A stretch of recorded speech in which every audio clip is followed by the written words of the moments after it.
Good afternoon, Pokemon trainers, and welcome back to our coverage here at the Malmo Regional Championships. My name is Benjamin, and I'm in great company here with my co-caster, Amy. Amy, how are you feeling? I'm feeling ecstatic. The vibes in the room are just phenomenal. We've got some really fun games today, and so far we have managed to show off entirely different decks, and I think it's a really fantastic show of the meta right now, don't you? Yeah, no, for sure. And we've got just a great game in store for you as well. We've got Goodra versus Gardevoir. I know you're a big fan of Goodra. I can't wait for more Goodra. I got to see one yesterday, and now I get to see one today, so I'm over the moon. It's a bit of a special Gardevoir this is coming up against, though. This is Gardevoir with Mewtwo V Union, something we don't see very often. We see a lot of players opting to go for the more consistent Tord build, as we like to call it, with the professor's research, with the fork earlier. But, Carl going, you know what? I fancy this V-Union. It's giving me a lot of options. The thing is with the V-Union, it's one of those big power cards, right? So they've said, okay, I'm feeling lucky today. I'm going to roll the dice of chance and see if I could get all these V-Union pieces in the discard pile. Well, it's just such a powerhouse, isn't it? Really, how is Gardevoir going to overcome that monster? No, yeah, for sure. I mean, as long as you can get the 4 pieces in the discard pile early on, so you can, construct that big monster of Mewtwo V-Union, it gives you a plethora of options, It has so many different attacks, so many different options. It gives the deck so much flexibility in how to approach your different matchups. Yeah, we'll have to see if Goodra's sheer bulk can get through the tankiness of Gardevoir in its slightly more aggressive form, I'd say. Yeah, no, for sure. And it's going to be important to see, and we have 2 fantastic players who really, really know their stuff. They do. Yeah. Honestly, both of these guys are really well-seasoned players. They clearly know what they're doing, and we're going to see a real battle here. Probably a matchup they weren't expecting to feature today as well. They probably didn't expect this from one another. No, yeah, for sure. It's a matchup that you don't really see that often, and like you said, 2 players who, are very well seasoned, and I know that they definitely know their stuff. I had a really great pleasure of playing Fabio in our EUIC. Oh, no way! And I had a chance to speak to him earlier. He said, "Goo, always Goodra." Always go with the goo. I like this person. I need to beat them too. I'm thinking, what's the point in asking you what you're playing? I know exactly what you're playing. It's Goo. It's always Goo. But, he's got a tough opponent in front of him. Carl Blake, a very well-seasoned UK player. If you're part of the UK scene, you're very well in touch with his accolades as well, and it's going to be a mean feat for Fabio to overcome this player. It very much is. Both of the players are just getting set up now. You can see even just their equipment is impressive. A player has really known their stuff when they've got the V-Star counter looking snazzy, their sleeves, their accessories. And it's really interesting to see how each player presents himself in that way too, just visually on the board. Yeah, no, sure. A lot of players have their own little rituals, their own little V-Star markers. I had actually, funny story, used my provisional license as a V-Star marker. You didn't! Yeah, with my face just looking very gaunt. On my provisional license. I do think it's really fun that, a V-Star counter, as long as it's very visually obvious as a V-Star counter, can be anything you want it to be. So players really can customize that as much as they want, even with their own face. Yeah, no, for sure. And with so much great product around as well, you can afford, you can just get some great deck boxes, some great sleeves as they well. Look incredible. Yeah, but our players just here getting ready, getting set up. How do you think this matchup is going to go? I'm a bit worried for Goodra, I will be honest. If that V-Union comes into play, then, the ability on Goodra just doesn't matter one bit, does it? The Moisture Star, well, I can keep just dishing out damage no matter what, and the minus 80 damage gets completely ignored by Psysplosion. Yeah, no, it's a really interesting matchup. With Goodra being able to use that Rolling Iron, of course, we've seen it time and time again on stream throughout day 1. Negating 80 damage can sometimes be a little daunting for most matchups, but for Gardevoir, sometimes they just have, these attackers that can just sprout infinite amounts of damage, which on paper isn't great for Goodra. No, it's really not, unfortunately, and Goodra can only really do a consistent 200 damage, which isn't really enough in this matchup, is it? For a lot of God of War's attackers, Zacian has 220. Yeah. God of War is putting damage onto itself, but we've seen throughout this weekend that using Cresselia, you can be rather clever with managing to remove damage from yourself and still be able to attach energy, and Mewtwo Reunion doesn't need a lot to get going with some of those larger attacks and even being able to heal itself. Yeah, it'll be really interesting to see how Carl plans to come up against this matchup. However, no Cresselia available to him. However, 3 Klefki to try and stop the Lost Box engine is going to be really vital here. That's going to be crazy. If they get that Klefki lock in place with 2 Klefkis, so Escape Rope cannot help our poor unsuspecting Goodra player.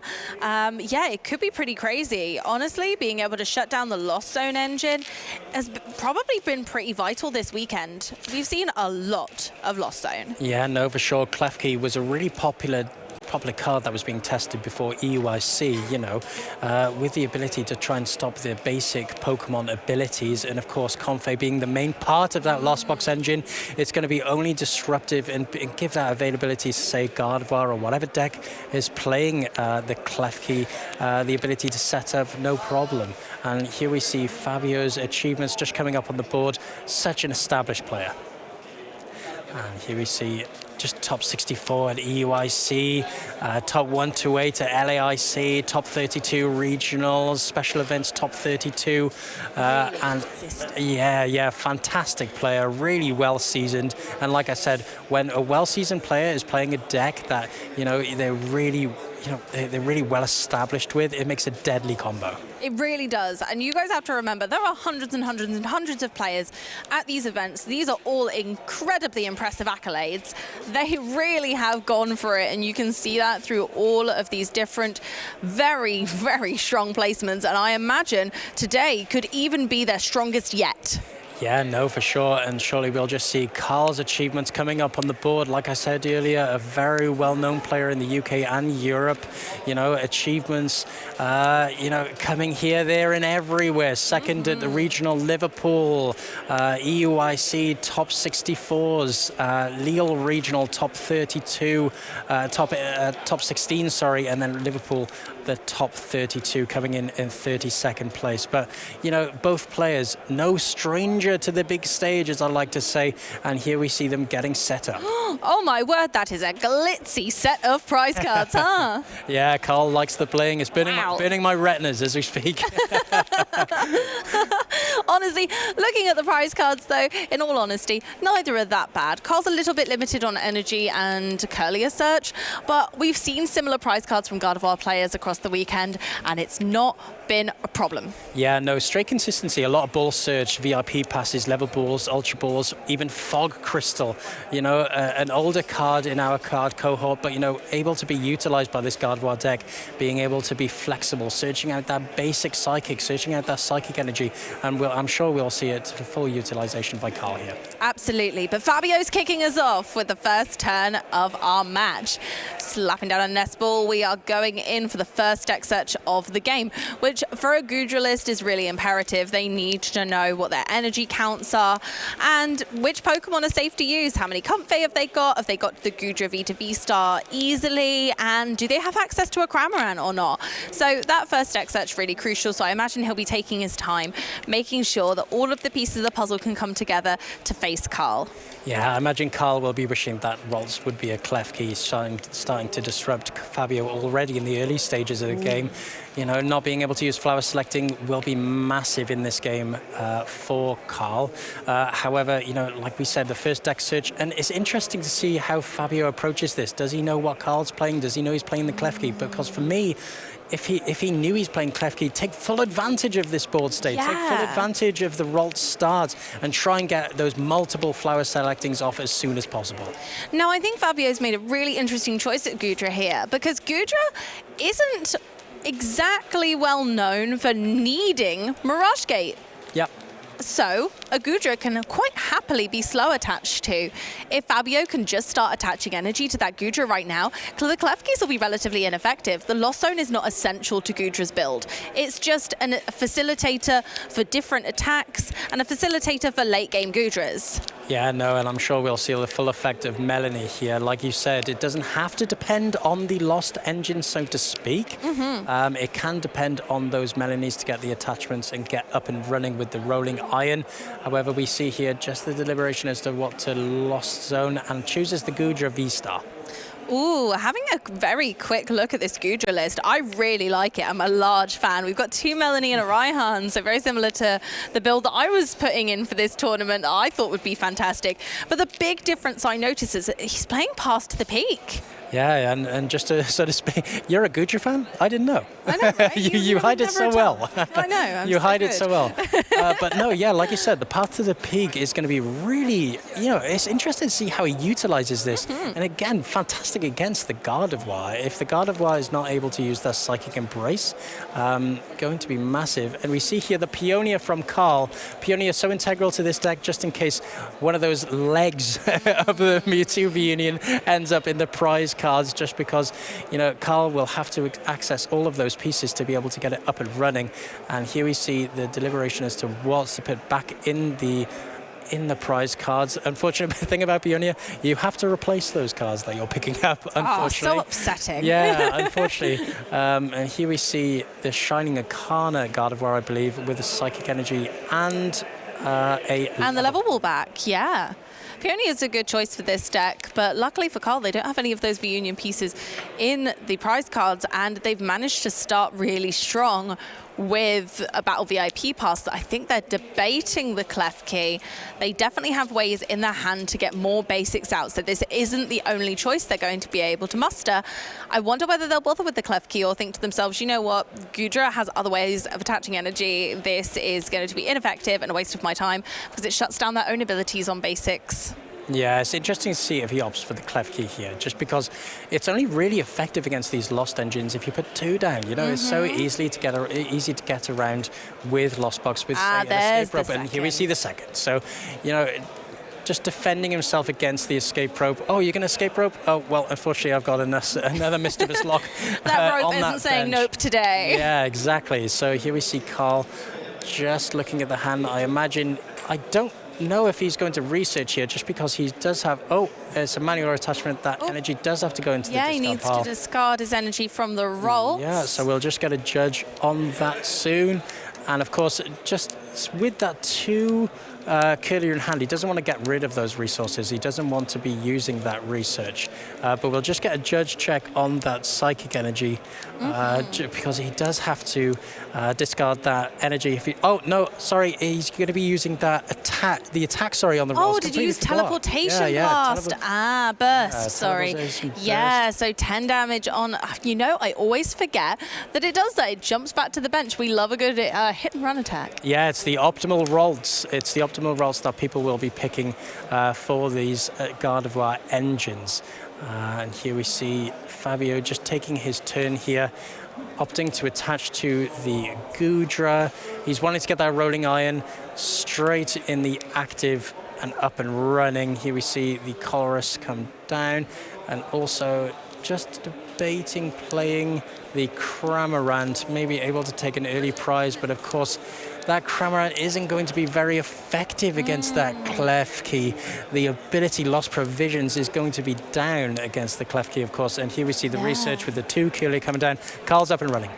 Have you ever seen a Cramorant use an attack by attaching energy to it?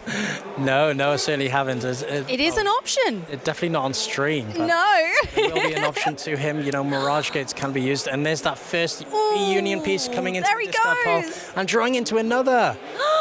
Oh my word, we're getting rolling on the ball. We see Mewtwo's hand in the discard pile. We love it when all of the pieces come together. Looks like his head's going in next. There he goes. Yeah, that left arm in the discard pile. Now the right arm and the head. The V-Unions are so fun. I love a good kind of splashable mechanic. I wish there were more, honestly. I wish we had some more. It would have been nice to see one in every single type, but I'm just grateful that we've got a lovely lovely mixture anyway, but Mewtwo's definitely the one we've seen the most in competitive play. Yeah, no, for sure. I mean, it has such versatility. You know, it has heal options with the super regeneration. It has Psy-Splosion with putting 16 damage counters on your opponent's board. And of course, that massive attack doing 300 damage. It's so versatile, provides the players with a lot of options. That's really scary. That's a lot of damage in every ballpark. It gets around abilities. It has an ability of its own, Photon Barrier, preventing effects of your opponent's Pokemon. So, I mean, Sableye can't do much. Luckily, not a worry in this matchup, but in a lot of matchups, that Photon Barrier is a pain. Yeah, not only Sableye, but it's also things like Giratina V-Star. You know, it can't be lost zoned, it can't be... It just, you know, it's really hard for your opponents to deal with. You know, massive amounts of HP, 310. It's no easy feat to get around.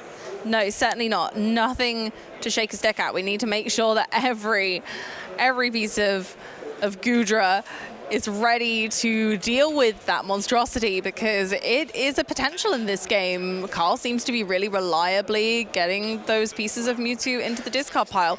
Although there's no room for it currently on their board state, I don't think they're too worried. It's a really dominating position, and as predicted, Fabio's just slow attaching into that Goodra because that's all they need. Yeah, 2 pieces in the lost zone already, in the discard pile, sorry, already.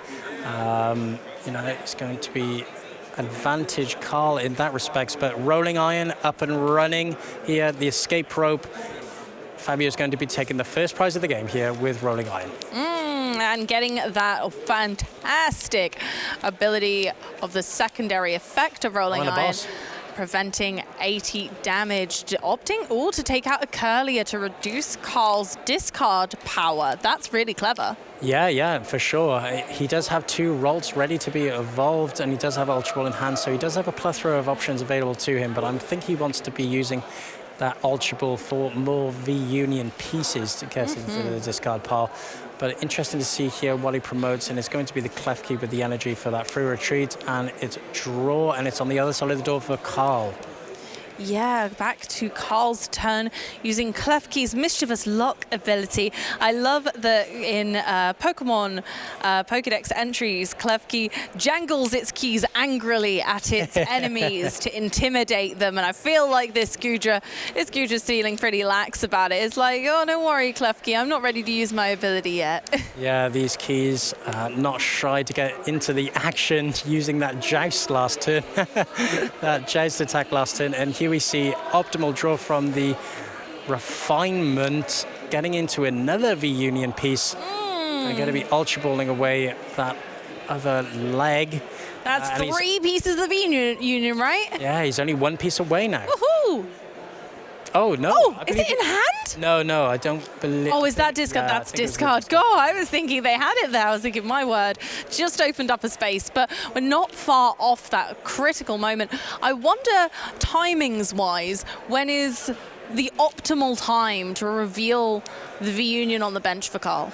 Well, it's interesting to see, because if he wants to be using the V-Union straight away, if he wants to use it the turn that he puts it down, he's having to, get a Psychic Embrace Gardevoir EX out so he can start attaching to it. But interesting to see what he does as a first attack. Of course, Psychic Embrace does place 2 damage counters for each energy attached, so it'll be interesting to see if he goes for a Super Regeneration the first turn, or starts attacking with that Psy-Splosion. There's a lot of options available to Carl with that V-Union. There are loads of options, so I'm really curious as to see what he's going to do. Which journey is he going to take for his prize cards with this one? Fabio, I think, quite intelligently, is keeping a rather small board state on purpose, knowing that Psy-Splosion can be quite damaging to their Comfey and all sorts. Psy-Splosion allows them to place 16 damage counters, I believe. Yeah, no, across the board. Yeah, 16 damage counters in any way you like. That's humongous. Think about how many Comfey that could take out in a turn. Yeah, not only that as well, but it goes through the Rolling Iron. You'll be 2-shotting that Goodra V-Star with the Psy-Splosion. Let alone going with that with that massive 300 damage attack as well, just reading the V-Guard energy. And of course, the Star Explosion will also get through that as well. It's bonkers. So, but Carl's being really slow and steady with their setup, and that's exactly the pace that this deck requires. They don't really mind a few early game knockouts. It's not really a problem. They know they can catch up. And yeah, the board state is just really strong. They've been really consistent. Everything has gone their way. They haven't missed a beat yet. Yeah, no, and here we see him promoting the Gardevoir EX. Sure, he'll probably be trying to attack here as well with the manual attachment.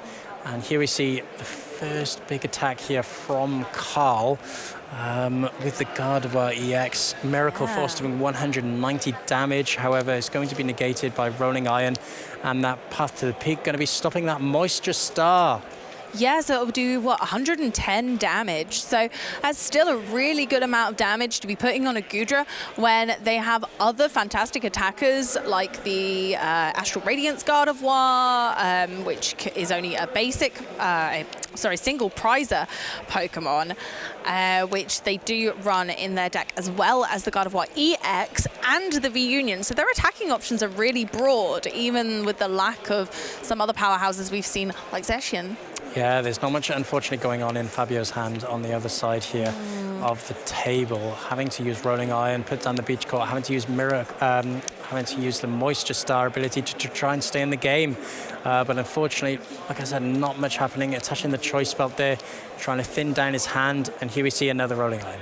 Unfortunately for Fabio, their deck is very suited to attacking Vs and V-Stars rather than EX Pokemon, and that's where we see these clash of mechanics, where we are not yet out of the park of the V Pokemon. We're moving into the EX era, but we're kind of between it at the moment, so it's a real crazy choice of whether you play something like Defiance Band and use a catch-up mechanic, or whether you take Vs. Yeah, for sure. A plethora of options available to you to get damage modifiers, and here we see Carl drawing into the final piece of the puzzle. The final piece for that Mewtwo V-Union to start becoming a threat to Fabio. And here we see deliberation of the Ultra Ball. Play that down, thin his hand, get ready for maybe a Roxanne in the later games, getting rid of cards that you maybe don't need. Ultra Ball, I imagine, getting the third Curlier down here. And, you know, Carl's up and running. His engine's been so effective in this game. You know, he's drawn so many cards. Just look how thin that deck is. It's insane how they've managed to just use every single little ability to its max. So they've managed to max out the usage of their Curlier's Refinement abilities. They've managed to max out the use of Gardevoir EX, even attacking with it, which is not always the case in this deck. It's not usually seen as the attacker, it's seen as the support. So they have maxed out every single use of every single ability, even the Klefki, and it's really impressive to see them navigate their own deck in such a powerful way. Yeah, for sure. And it's still an option for Carl to start using his own Zacian V. You know, we've seen it in the other Gardevoir lists here at the Malmo regionals. You know, Zacian's such an effective attacker against these V-Stars and V-Maxes, especially when you play a certain card, Sky Seal Stone, you know, taking an extra prize card against these V-Stars. And I'm sure that'll be an option to Carl in the later stages. Indeed, yes. I wonder whether Goodra's going to get softened up a little bit before it's time to bring in the big dogs as such. Yeah, no, for sure. And here we see over to Fabio's board state. Moisture Star being used already. Not much going on in that hand. Just checking the discard pile, checking his options, checking his win... checking his likelihood for certain game plans based on Carl's discard pile. Just checking the attacks on that Mewtwo V-Union. It's tough when there's 4 parts, right? You've got to look through for every single one. It's also important for their opponent to look at their energy usage in Gardevoir. There's usually a very typical 11 energy in Gardevoir decks, so you can kind of figure out where they're at with that journey too. Yeah, no, and here we see the manual retreat into the Cramorant. I think this is going to be a little bit of a sacrificial lamb. But with that manual retreat, Melanie has become an option to him. And he draws into the Roxanne and Boss's orders. Oh, Roxanne not going to, Roxanne not going to be active, even with that Gudra V-Star being knocked out. So quite an unfortunate position for Fabio. And here we see the pass. Oh no, yeah, not even 4 in the loss zone. They're scooping it up. They've realized it's not time. That poor Cramorant couldn't even get the knockout. I think that was rather crucial. Yeah, I think the scores were on the doors already for Fabio, unfortunately. But, you know, taking the win, there was Carl taking advantage of the unfortunate start there from Fabio and just showing how consistent these Gardevoir lists are. You know, getting your Curliers up, getting your engine up and running, and especially with the Mewtwo V-Union, a lot of players would say you're adding 4 cards into the deck that maybe don't help your initial game plan, but for Carl, it wasn't really a problem. He was able to find those Curliers, and like I said, get that engine just running, and you know, the options were just coming more and more to life as the game went on. Indeed, it really shows that a lot of players might argue that V-Union is not the way to go with Gardevoir, and that it just makes inconsistent. It just makes it inconsistent. But unfortunately, we have seen today that it can still work just as effectively. All of the different draw mechanics, and even the fact that Klefki won't turn off your Curliers because it only turns off basic Pokemon is huge, and it does work. Yeah, no, a lot of players will say, you know, oh, I'm a bit afraid of taking Mewtwo V-Union. I'll prize a leg. I'll prize an arm. It always happens. Well, you know, yeah, that can happen, but of course, Carl does play cards like Peonia.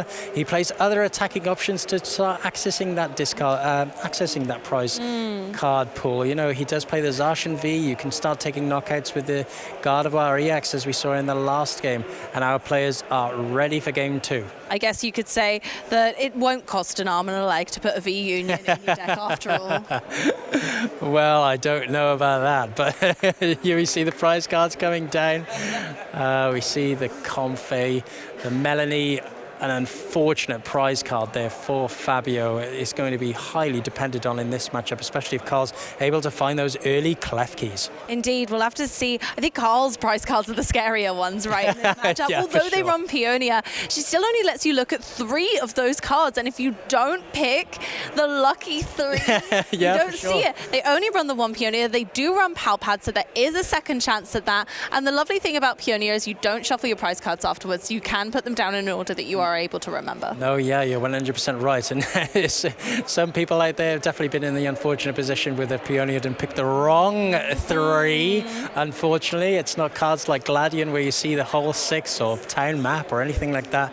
You've got to try and luck out and pick the right 3. But here we see Carl with just a mulligan here, and hopefully we can start the game soon. And yeah, we can see here just a basic chosen, and the prize cards coming down. Oh no! 2 pieces. Oh my goodness gracious, those prize cards look pretty snazzy, but actually they are not going to treat Carl well. Oh no! Well, we didn't see the V-Union last game. It wasn't super crucial to this matchup, clearly, but Fabio didn't have a very explosive start. So this could be looking pretty bad. Yeah, it can go either way. I mean, optimal start here for Carl. That Mischievous Lock is in the active, and there's no option for Fabio to use an escape rope to get around this. That Klefki being a bit of an annoyance. He's dangling those keys right in front of Fabio's face and saying, you know, flower selecting, not today, pal. No, not at all. Poor old Comfy is too distracted by the jangly keys to do any flower selecting. It's not going to be putting in any work. But Fabio's going for a similar plan to last time, thinking, right, Gudra is the most important thing here. That's what's going to be getting me my knockouts. That needs to be on the board yesterday. Yeah, no, for sure. And here we see the optimal start here for Fabio, I suppose, in the situation that he's in. Just a manual attachment to Gudra and a pass over to Carl. Let's see what's going on. I think I saw a Battle VIP pass. There it is. That's always nice when you get the turn 1 VIP pass. It can't be used on any other turn. It allows you to search your deck for 2 basic Pokemon. Yeah, these Gardevoir lists just look so consistent with the amount of ball search they have and the amount of draw power. I'm drooling here. I just want to get on that table and start playing it myself. You know, so many options are available to you. And here we see the Greninja coming down and possibly another Ralts. But as great players do, as great players do, they just a little prize check here. And of course, he will need another clef key down to get the most optimal way of using Mischievous Lock to try and get around, like I said before, that escape rope play. I'm feeling like Mischievous Lock isn't the way they're going to go here, since it also turns off their Greninja's Conceal Cards ability. So knowing that Greninja's not an attacker in this deck, we could infer that actually Mischievous Lock isn't the way that Carl wants to go this time. Yeah, no, for sure. You're 100% right. He will have to try and retreat that clef key into, say, a Ralts or the Greninja itself to start using those concealed cards.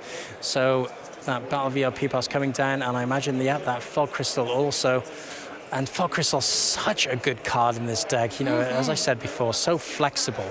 You know, able to find that last Psychic Energy to make those attacks that more effective. And another one here.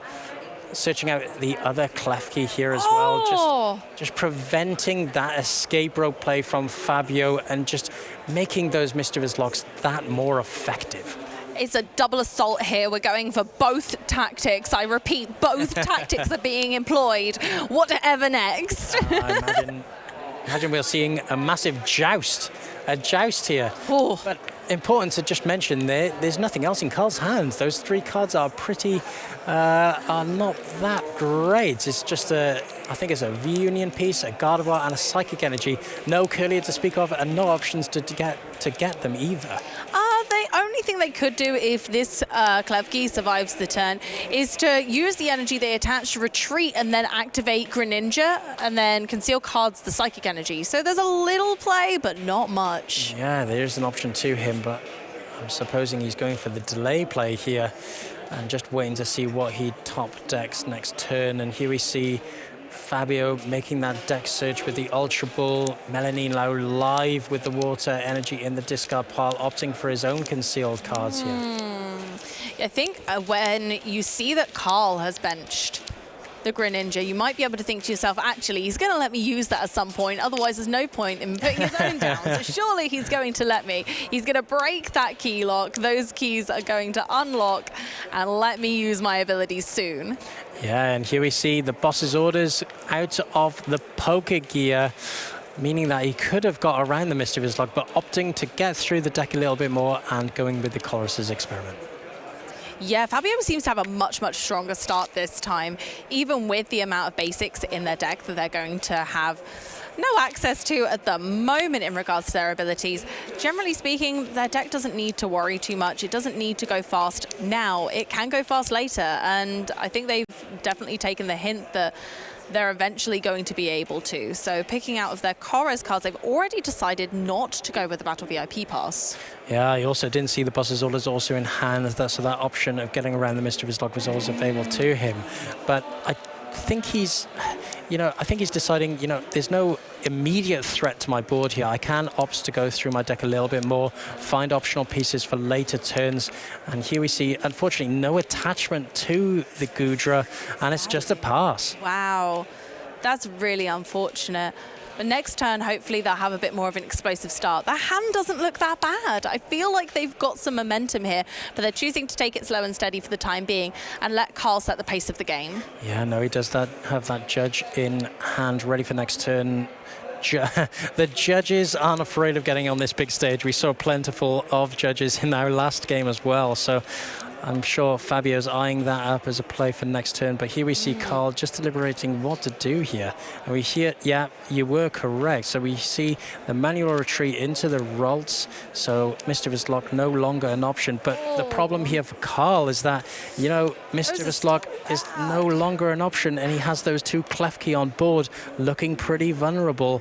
I suppose the tactic here is always to be able to teleportation burst back into the Klefki so that you're setting the Klefki lock up for the next turn. Oh, yes, you are correct, and yeah. So there he's going to go and attach to Volts and probably just go for teleportation burst to go for another 10 damage, bounce back into Klefki so that Fabio can't use his Greninja. No, yeah, you are correct. Yeah, something that I didn't see. So here we see the retreat back into the Mischievous Lock Klefki, and it's over to Fabio. And let's see if he's going to be using that Judge. Draws it into a Metal Energy, only advantageous to manually attach into the Goodra, and opts to boss for a Ralts. And now we're flower selecting. Now we're up and running.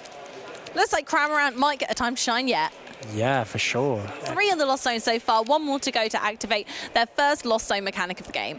Choosing, to discard their only energy in hand, which sadly had to be a V-Guard energy, but they don't stack, and Gudra already has one.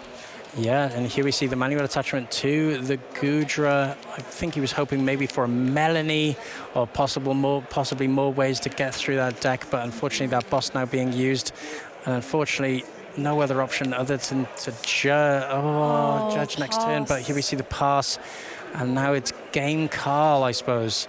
I wonder who's going to take the first prize card here. I'm genuinely completely conflicted. Fabio only needs to attach 1 more energy to Gudra to get going, but Carl's deck can just pop off out of absolutely nowhere. So although there's no Ralts in play yet, I was Curlier, in play, and I was wrong because there's one right now. They can finally start to get going, and an Ultra Ball could see something impressive here with a Gardevoir play, but other than that, maybe Fabio's got first prize. Yeah, no, for sure. And here we see just deliberating whether to play the Peonia, checking those first 3 prize cards, in which he chooses. And here we see, checking those 3. No, it's the wrong 3. No! It's the wrong 3. No! Oh, Carl must know. Carl must know. That's absolutely devastating. 2 pieces of the V-Union still in the prize cards, even after choosing Peonia. I think we've placed the caster's curse on him. I'm so sorry, Carl. Oh, no. Yeah, and here we see just putting back down a Clef Key, not going to be very useful to him here, and the Shining Arcana Gardevoir with one of the Ultra Balls. So it does pick 2 level ball. I think it was a level ball or a crystal. Fog Crystal from the prizes to try and start, really getting set up here. Ops to choose for the Ralts, and I imagine that level ball going to be picking a Curlier. I'm genuinely on the edge of my seat every single moment of this game. It just feels so tense because I can't figure out who is going to break the first prize card in this game. It's like a tennis match going back and forth and back and forth, and unfortunate people having to pass their turn every now and again, and it's going to happen again. Yeah, Into the Curlier, not going to waste any time. But Gardevoirs can start to begin happening next turn. So Fabio's on a bit of a clock now.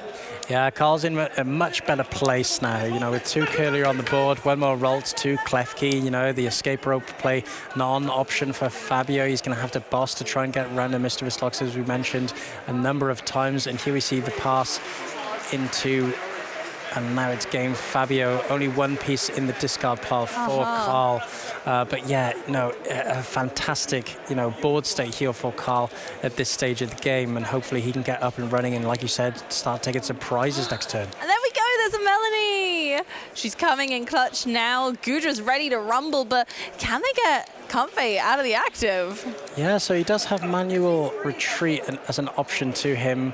He's going to have to discard that water energy. First off, though. It's not a bad thing to have water energy in the discard pile, though. No, resurrected one through with Melanie and can happen again. So it's a shame that Melanie can only attach to V Pokemon, though. So Greninja won't be able to benefit from that. Yeah, no, of course. He did discard a water energy a few turns ago with Ultra Ball. So, yeah, like you said, that coming in clutch. But, yeah, the manual retreat as for a water energy isn't a bad shout. And here we see the first prize card of the game being taken, finally. We begin the prize race. Fabio taking the first prize. Gudra's Rolling Iron has happened, and the minus 80 damage is online. Yeah, and here we see the promotion of the Curlier. I imagine a Gardevoir EX maybe being utilized here. And, I imagine that Curlier also coming down as well. Carl's definitely up and running here. Here we go, Carl. Now we just need see some Gardevoirs in play. I can't tell if they've got one in their hand or not because of the beautiful arts they're playing from the promotional Scarlet and Violet Gardevoir EX with the beautiful storyline on it. It's actually hard to see in their hand. Yeah, no, they're fantastic artworks. Carl's no danger to having a bit of bling in his deck, if you know him well. And here we see such a massive hand here as well. And another Curlier is not going to be too shabby here. He's going to grow his hand even more, put those vital cards in the discard pile, like Psychic Energy, like your Mewtwo V-Union pieces. Carl maybe thinking, can I run away with this game? What are my options? What's the most optimal option here in terms of attackers for that Gudra? Yeah, Fabio's defensive walls are up, and Carl now needs to find a way to batter them down. Carl has unfortunately had to pass the turn with no God of War in play. What is going on? I think he was actually just checking how was many he cards. checking? Yeah, he was Oh, just checking. thank goodness. I was going to say, I saw there was one in hand. Thank goodness there's a God of War finally. But yeah, Carl's board state is looking really strong. The V-Union doesn't look like it's going to happen this game, but it wasn't a worry last time, so maybe that's still fine. Yeah, no, and he does have the Zacian V and the Sky Seal Stone in hand, so that is an option to him if he does have enough energy in the discard pile. But opting to attach with the Psychic Embrace onto the Gardevoir EX for a little bit of chip damage onto the Goodra V-Star. And, you know, he's going to start chipping into that Goodra, forcing the Moisture Star as early as possible. Yeah, getting some early damage on the board is huge. Being able to chip away at Goodra is massive. But the interesting thing that I find about God of War decks is just how consistent they are at drawing cards. It means they don't necessarily need to search for as many things. Not being able to search for supporters isn't a problem. God of War runs a lot of one-off supporters, and they don't really mind it because they're drawing so many cards, they can naturally draw into them. It's not a worry, and they usually can find what they need at the crucial moments. Yeah, no, the flower selecting engine, so popular with a lot of players just for that reason. So, and especially with Goodra as well, hiding behind that rolling iron attack, you can afford to play off these one-off supporters. You know, you're playing a bit of a stalling game here. You know, you're playing slow and steady, winning the race. Absolutely. Although Goodra is a snail Pokemon, they are going to roll through the competition. Doesn't matter that they're a little slow, they are bulky enough to take it. Yeah, not only that, but Carl putting down the path to the peak, forcing Fabio to grab a little bit more here to try and get that damage off that Goodra.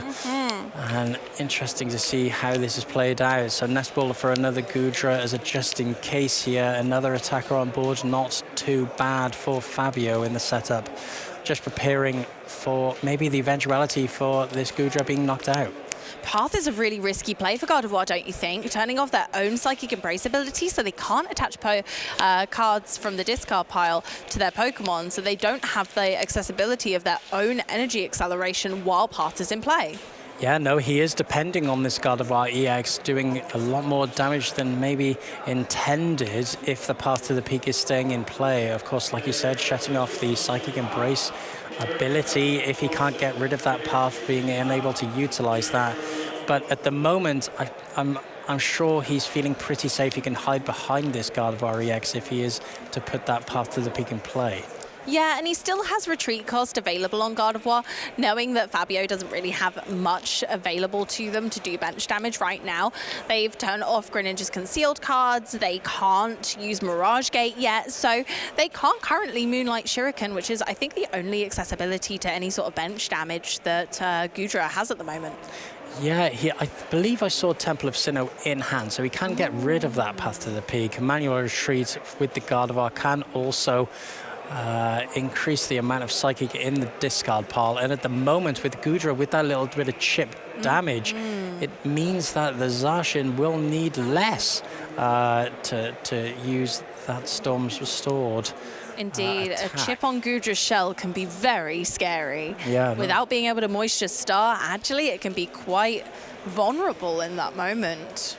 Yeah, no, for sure. It'll be interesting to see what Carl does here, how he decides to navigate through this. How is his prize trade going to map out?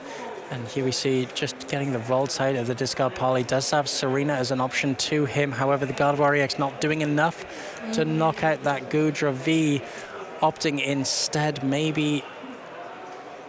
And here we see the Serena. Is he going to use it for draw? Is he going to use it for Gust? Oh, I think. Oh, he's going to be using it for Refinement. Oh, Refinement away the Serena, my word. They're really discarding quite a lot to get set up. I think Carl has seemed to have gone at a slightly slower pace this game as well.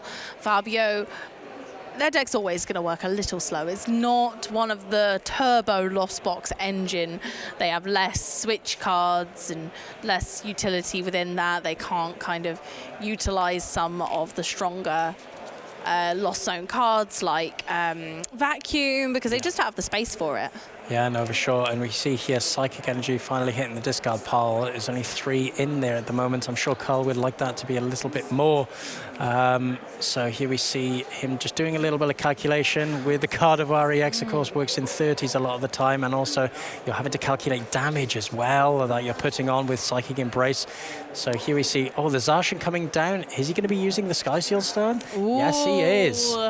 This could be a huge pivotal play of the game. Sky Seal Stone allows you to take an extra prize card on a V-Star or V-Max Pokemon when you're using a V of your own. Yeah, that Star Order ability, making sure that you take 1 more prize on V-Stars and V-Max is so powerful in these matchups. It makes that prize trade just a little easier. Taking 3 prizes on a V-Star is nothing to be shaking your head at. And here we go for the judge as well. This is massive. They're really doing everything to make sure that this is their turn. This is going to change the pace of the game entirely, and they're hoping that Fabio cannot recover. Yeah, sure. And I mean, he still has to set up that Goodra on the bench if he wants to threaten that Zacian. That's definitely going to be taking a knockout on this Goodra V-Star. It'll be so important to see how Fabio recovers from this if that judge is highly disruptive. It'll be really tough for Fabio to come back if this judge is not optimal, but they got the Goodra! That wasn't that disruptive, sadly, but we'll see what happens when Carl goes ahead in the prize race regardless. Going into this station, oh my goodness, and of course the V-Guard energy is turned off from the Temple of Sinnoh right now, so they need even fewer energy to knock out this Goodra once and for all. Yeah, finding a Pokegear also in Fabio's judge is also very, very important because, of course, he has a couple of options available to him. Well, actually, no, the Melanie's in the prize. The prizes, he's already used 1. He only plays 2, so he'll have to try and find a Mirage Gate from a Colress or something to take a double-edged sword, put 2 in the Lost Zone, and also find those pieces, like I said. That's ever so true. And Carl's just doing the really tough mathematics here on how they're going to get Storm Slash to knock out this Goodra. Of course, remembering Storm Slash is 60 damage plus 30 extra for each energy attached, and then minus 80 from the Goodra's Rolling Iron, but nothing from the V-Guard energy. So there's a lot to do there's here so much to going make sure on. that Carl is going to be using their V-Star effectively. They need to grab V-Star marker, and then they can go ahead and use Star Order, hopefully. They're really contemplating this. So let's see if we can do the math. So we're going to be minus 80. Yep. You see the Star Order being used there, the V-Star marker being flipped. 240. Just some that should be knockout. Yeah, that should be knockout. They just need to use the V-Star as well if they'd like to take an extra prize card. Yeah, and I believe that is knockout. But both players the V-Guard energy is being matters. shut off by the Temple of Sinnoh, so it will be a knockout, yeah. God, that is absolutely just the toughest thing. There's a lot of modifiers in format, right? Yeah, there are so many modifiers. We've got ups and downs and all the rounds. Yeah, it's being made more difficult by the Temple of Sinnoh and the V-Guard energy. Yes. The players just a little confused there, but ensuring that the right plays are being made and the right outcomes are being settled as well. But here we see the draw, and it's off to Fabio now, whether he can recover. Like we said, that Pokegear is going to be so important. The concealed cards and flower selecting is also an option available to him to try and find pieces. Yeah, Fabio can finally kind of let loose a little bit and let their deck do its thing. They can flower selecting concealed cards. They've got a Goodra in hand already. Being able to get 7 in the Lost Zone is a possibility. They've gone to, Lost Zone in the cover phase, so maybe they've got a different plan this turn. However, the Goodra V-Star that was in hand from the judge comes into play, and here we see the Pokegear. This is curious. Yeah, I mean, for Fabio here, looking that Carl is now taken 3 prizes, and only 3 left, so you definitely don't want to bench more Pokemon here. That could be easily knocked out by Carl. So, you know, having this is the board state now. This is what he has. This is what he has to work with. Knocking out. You're essentially trying to make it more difficult for Carl to take the game. Hiding behind that rolling iron is definitely going to be the game plan here. Fabio had a lot of supporters to choose from there, so obviously he's going to play the one that he selected. He had 3 supporters to pick from. They were Colress, Boss, or Roxanne. Went for Roxanne to try and disrupt Carl down to 2 cards in hand, hoping that they can take their advantage swing from that. Yeah, really interesting to see that he benched the Cramorant here. The prize map is quite simple here for Carl. If he's able to take a knockout on, say, this Comfey and also the boss twice here, this can be a game plan for Carl to take the game. Interesting to see, because of course Fabio's not going to be using Rolling Iron this turn, I don't believe. I believe there's 6 in the Lost Zone, so Mirage Gate isn't going to be an option to him. So interesting to see how this match now plays out. No, I think they're going for a heavy disruption turn rather than going for something like Colress, which would have secured them those energy. Would have secured them the Lost Zone 7, the Secret 7. But instead, they've decided to go and put more damage on Zacian with Cramorant. Yeah, I'm betting he wishes it was a knockout. Unfortunately, just 10 off, I believe, for all the damage. 100 from Psychic Embrace, and then also 110 from the Spit innocently. And here we see Carl using the refinements. Sometimes Roxanne is a bit of a lie, especially when you have a draw engine like Curlier and in combination with concealed cards. There's so many options available to you. You draw so many cards.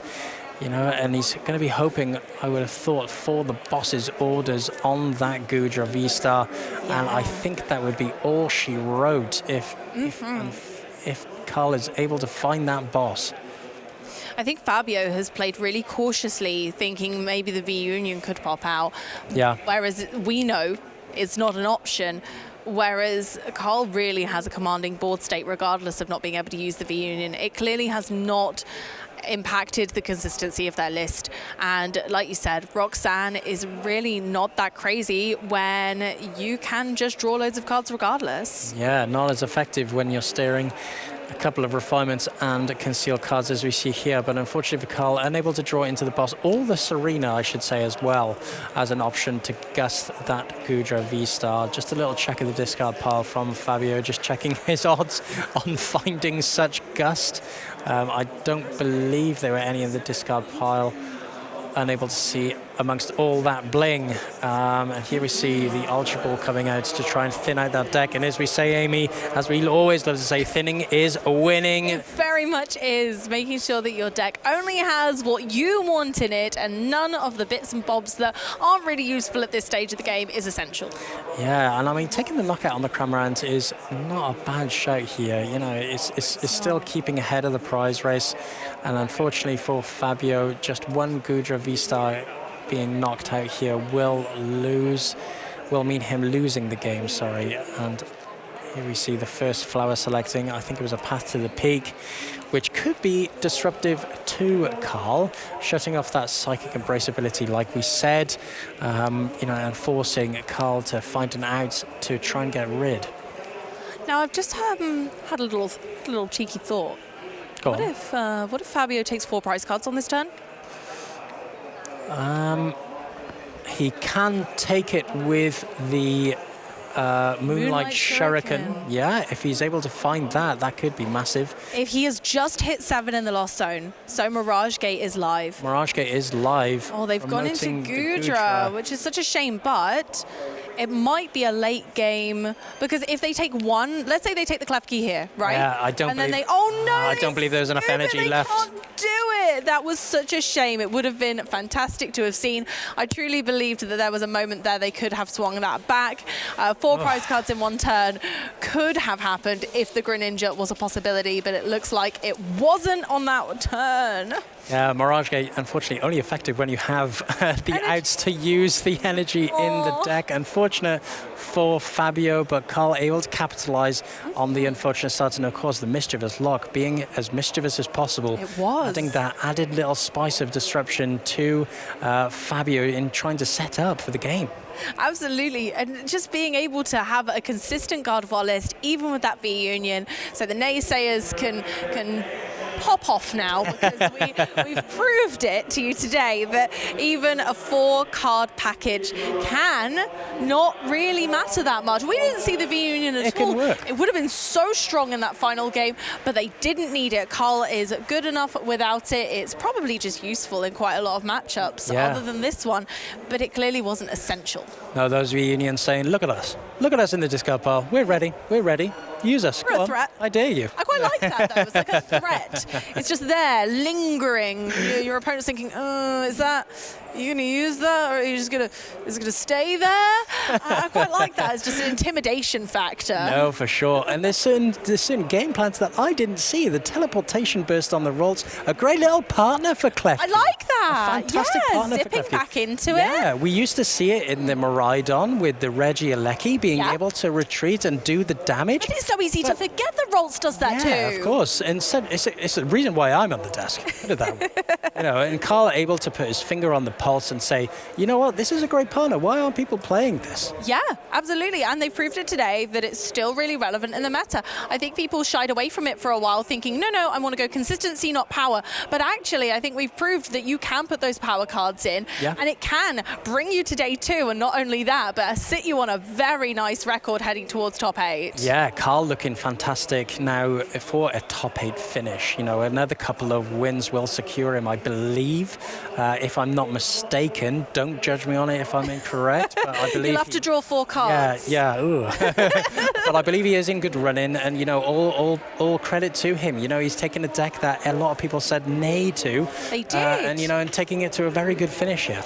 It has really proved that Carl is one of the true masters of God of War, and we've had a very strong support of God of War from some of our top players this weekend, but it's not one of the overwhelming decks I think we were expecting to see in day 2, right? No, of course. But on the other side, Fabio, is still on quite a mean record. Another couple of wins, he can secure himself a place in maybe top 16, maybe top 32 as well. Who knows? But, like I said before, these both players, they're professionals. They know what they're doing. They've tested day in, day out. They've taken their believed archetypes into this regional, and they're in day 2.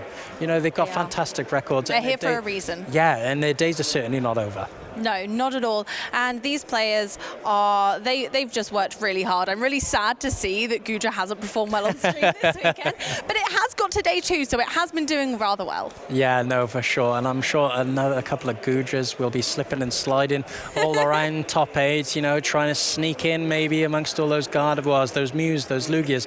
It's a real battle of the titans, let's say, in day 2. Really is. And I was really curious to see if Gudra versus the V Union would be a bit of a stalemate or not, but actually we didn't get to see that because Carl just played so efficiently with the resources that they did have. Yeah, no, for sure. And let's not forget the engine of God of War so consistent. There's a reason why these top players keep picking it. Curlier with the refinement, discard 1, draw 2, very reminiscent, of course, of Zoroark GX. Sorry, and it's in all of our hearts. That card trade such a fond ability. And I remember when Curly was first released, everybody was like going crazy. It's back. Asking one of the top players, please break this so we can all play it. We want a deck list. But fortunately now, with a great partner like God of War EX, that's come to a reality. And we see it being played all over these top tables. Yeah, it's really one of the key decks that we've seen on stream. Really push through, do well, be consistent. Neither game in that instance was a struggle for God of War, even with a slightly slower start. Yeah, no. It was absolutely crazy. You think God of War's kind of pace is what sets it apart from the other decks. You think, oh, it's not fast enough. Oh, it can't do that. But it said, no. I can, and it did. And the decks are so interesting with God of War EX. They're playing all of these little one-off supporters as what we like to call power cards, as we had a great chance to talk to Tord Reklev a couple of days ago, and he was saying, well, God of War is fantastic because, you can still win playing a minimal amount of these power cards. One boss, one Serena. It's not usually that common in most decks. A lot of people playing these 3 bosses orders, but, fortunate for these players, still taking the game with only 1. Absolutely, but I think it is time to teleportation burst ourselves over to the winners interview to say hello to Carl.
Hello everyone, I'm here with Carl, who's just come off of a victory on stage there, playing the Mewtwo v Union Curlier engine deck. How do you find that deck's played out so far? It's been quite good throughout the tournament.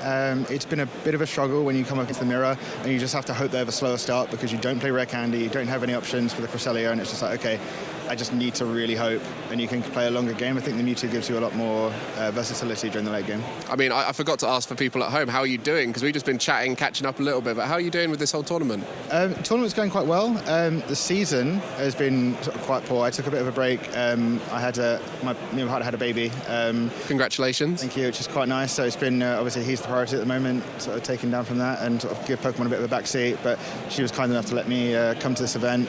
I've been getting the texts and the updates. She's like going crazy at home, so it's like I have to finish this and get home fast. That is the ultimate supporter, and you'll have the little one supporting you soon as well. Oh, absolutely. Are you going to get them into Pokemon when they grow up a bit? Oh, of course. But if you look at like the babies coming through from like the older generation of players, it's like the juniors is going to be stacked. There's going to be a whole generation of juniors whose parents have all been top players in the past, and there'll all be those little rivalries between you. I guess a question around your season. You said you haven't been able to prioritise it as much. When you do come to these events, what's your sort of target when you're coming along? Always target to win. Points is secondary. It's like win, and if you don't win, points is okay, it's fine. But again, it's my first day 2 of the season, so points have been few and far between.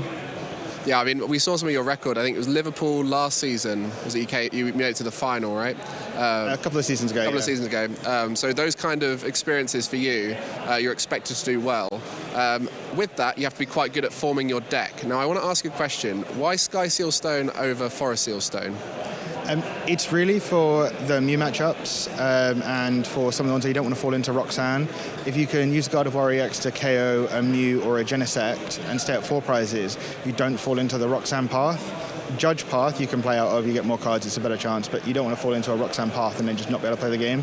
But being able to just close out 4 prizes is really solid.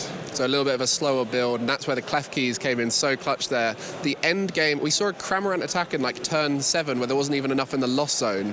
Has that been something you've been finding with those Clef Keys? That's actually the first Lost Box variant of deck I've played this whole event. That's pretty, that's crazy. Yeah. You got those Clef Keys in there probably focusing on the Lost engine, one of the most popular engines right now, and that was the first time. The first one I've played. The Clef Keys actually been putting in a lot of work for other matchups. Like starting it against Lugia means they can't Luminion, which is really good. The 10 damage really works because you're going up in 3s, and it's okay, well 270 is fine, you can't get to 280 as easily. So the 10 damage is actually really relevant, but also putting the Mew VMAXs down to 300 is huge. I mean, these bigger brain plays is why you're doing so well here. One thing I want to ask about, Mewtwo v Union, a lot of people like Tord, for example, said, I like the build, works really well, but the V Union very rarely comes out, and we saw that there against Gudrun. It wasn't really relevant there. It was part of the end game. If he was going to take the KO on the active, it was part of the end game to KO the Greninja. I actually played against Tord yesterday. We ended up tying. I won game 1 because of the Mewtwo. and then I've got a potential game for game 2 with the Mewtwo again. So it's, if you make it to the late game, the Mewtwo really does put in some work. And we saw in that Pioneer, you didn't get the V-Union pieces, but you ended up leaving them in there because you're like, I don't need them right now based off of the lack of knockout. I guess in a way, you want to prize it in some matchups so it's out of your deck. If it's out of the way, great. Obviously, ideally, you just want to prize after turn 1, just like, okay, we'll just hope VIP passes are in there and you don't draw them. It's great. But there's been a few times over the tournament where I've pioneered into VIP pass, which has been really solid. But just knowing where your prizes are in the prize map just gives you so much more information, which means you're just in a much better spot strategically. Yeah, I can see this being quite a tough deck to play and requiring a little bit more smart thinking, decision making. You say all these little numbers matter throughout. You had to calculate that big knockout on the Gudra throughout the game. That was horrendous. How can I, as an adult that's been through school and does like maths on a daily basis, not work out -80? Well, yeah. It was the counting in 30s, minusing the 80, Temple of Sinnoh, V-Guard's fine. But then the funny thing about it, because we're here at a European event, you've got that language barrier where you're counting in English and then your opponent's counting, was it Italian? Italian, yeah. So you're both trying to calculate your own time, but you can't understand each other's calculations. I knew it was a KO. He thought it wasn't a KO. I'm thinking like it's okay that, and when we finally, the judge said no, it's a KO. So it's working that out. But it was one of those things where we've been playing such a long day yesterday and today. It's like, why can't I do basic math? It's draining, it's draining. But just while you're here, I do want to bring up a little bit of history between you and I. Yep. There's not many players, not many good players that I can look at and go, I've played against them, because I don't very often make the top tables, don't often make day 2, but we got a chance to play when we were in London together. Yeah. And I was very intimidated by you because I knew you were a good player. And that, I think I even got a prize penalty against you because I was so nervous and I didn't take my prizes. For you see a lot of these people in locals and you see them come up. How's it been this season seeing new players coming through who were from your locals back in the day? Well, I'm a really big fan of that. There's one of my locals, when I turned up, when they first started, and everyone was at a very, very basic level, and it was just no competition, and it's helping them improve. To start building a player base, and now they're turning up, particularly some that I coach are now turning up and they're getting sort of top 4 in internats, for example, from going from a standing start where they could barely play the game to now topping these huge events and doing really well and sort of making quite deep runs. So I'm really quite proud of that, of just sort of really a community coming through. Yeah. You never want an easy game. As much as people say, oh, I'd love an easy match just to get through, it's like, well, you want to play the game. We came here to play Pokemon. We didn't come here just to get free wins. Exactly. So a parent at home and a parent of the players here too, looking after all these young players coming through. Dad for one, dad for all, right? Yeah, dad for all. Well, thank you very much, Carl. It's been lovely chatting to you, and I'm sure we'll see more of you if you continue playing as well as you did there. Good luck with the rest of the tournament. Thank you very much. Hopefully you can have a nice 100% regional record of success. It'd be quite nice, wouldn't it? That would be pretty special. But we'll let you go away, have a break. We'll be back and we'll be chatting to the senior champion. So make sure to stick around to hear from them.